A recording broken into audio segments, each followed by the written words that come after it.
2024 ஏற்பட்ட மழை வெள்ள பாதிப்புக்கு தமிழ்நாட்டுக்கு ரூபாய் 522.34 கோடி பேரிடர் நிதியாக விடுவித்தது மத்திய அரசு. பெஞ்சல் புயல் வெள்ள பாதிப்புக்கு தமிழ்நாடு அரசு ரூபாய் 37,000 கோடி கோரியிருந்த நிலையில் ரூபாய் 522 கோடி ஒதுக்கீடு செய்யப்பட்டுள்ளது.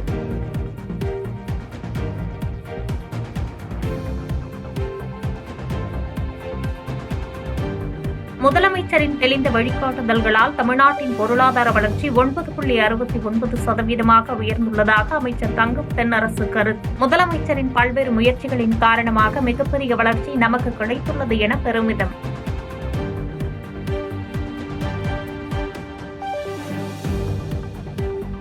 உற்பத்தி துறை மட்டுமின்றி சேவை உள்ளிட்ட பிற துறைகளிலும் தமிழ்நாடு அபார வளர்ச்சியை பெற்றுள்ளது என்று அமைச்சர் TRV ராஜா தகவல். அதிமுக ஆட்சியின் மோசமான நிர்வாகத்தால் ஏற்பட்ட பொருளாதார இழப்புகளை சரி செய்து தமிழ்நாடு முதலிடம் பிடித்துள்ளதாக பேட்டி.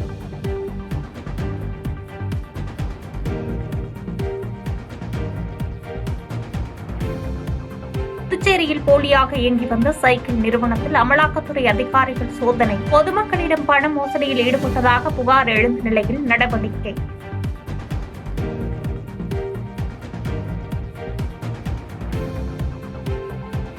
பொள்ளாச்சி பாலியல் வன்கொடுமை வழக்கு விசாரணை 9ஆம் தேதிக்கு ஒத்திவைப்பு. குற்றம் சாட்டப்பட்ட 9 பேரும் நீதிமன்றத்தில் இன்று ஆஜரான நிலையில் நீதிபதி விசாரணைக்கு பிறகு ஒத்திவைத்து உத்தரவு.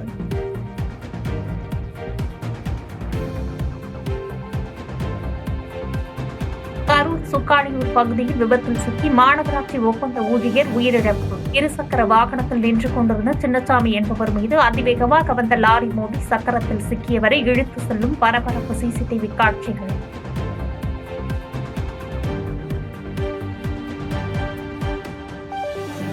மதுரை விமான நிலையம் அருகே சாலையில் தனியாக நடந்து சென்ற பெண்ணிடம் செயின் பறித்த மர்ம நபர். கிளவுஸ் அணிந்து வந்து செயின் பறிப்பில் ஈடுபட்ட கொள்ளையனின் CCTV காட்சிகள் வெளியாகி அதிர்ச்சி.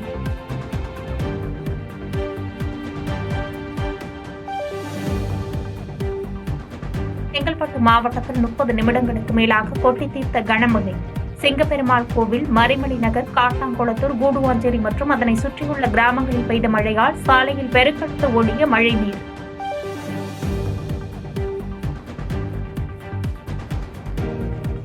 திருப்பூர் மாவட்டம் பெருமாநல்லூர் அருகே வணிகர் நிறுவனத்தில் அதிகாலை ஏற்பட்ட தீ விபத்து. இயந்திரங்கள் மற்றும் வணிகத் துணிகள் தீயில் எரிந்து பல லட்சம் மதிப்பிலான பொருட்கள் சேதம்.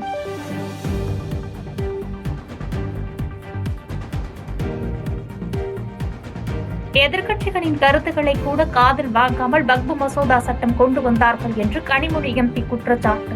பாஜக மெஜாரிட்டியால் மட்டுமே நிறைவேற்றக்கூடிய மசோதாவை எதிர்க்கட்சிகள் யாரும் ஏற்றுக்கொள்ளவில்லை என்று கருத்து. அதே இன்னைக்கு அத்தனை எதிர்கட்சிகளும் எதிர்த்திருக்கோம், யாரும் அதை ஏற்றுக்கொள்ளவில்லை. தமிழக முதலமைச்சர் அவர்கள் அசம்பிளியில அதுக்கு எதிராக ஒரு ரெசல்யூஷன் பாஸ் பண்ணியிருக்காரு. நிச்சயமாக அடுத்த கட்டமாக நிறைய பேர் நீதிமன்றத்திலும் பாதிப்பாங்க. அங்கே யாரும் பாதகம் செய்பவரை கண்டால் நாம் பயம் கொள்ளலாகாது பாப்பா. மோதி மிதித்து விடு பாப்பா, அவர் முகத்தில் உமிழ்ந்து விடு பாப்பா. அனைத்து முக்கிய செய்திகளையும் எம் நாடு தொலைக்காட்சியின் டிஜிட்டல் தளத்திலும் உடனுக்குடன் தெரிந்து கொள்ளுங்கள்.